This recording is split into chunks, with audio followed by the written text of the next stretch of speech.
Hi mga kabebang! Eto yung aking ginawa. Gusto ko kasi ng bibingka. Kaso bibingkang glutinous flour yung gagamitin. At gusto kong may buko. So, bumili ako nung frozen buko. Ngayon, eto, binake ko nga. Ito yung kinalabasan. Masarap naman siya.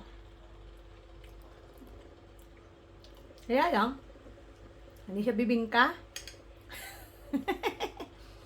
Para siyang baked espasol. O, diba? Very yummy. Mm.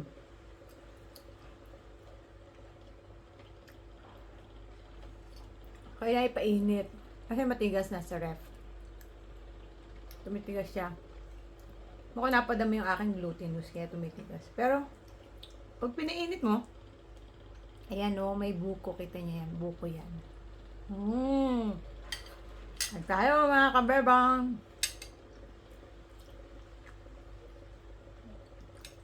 Ang init. Nakakatuwa. Satisfied na naman ang anak ng inay. Sa kanya naisip. Yun lang.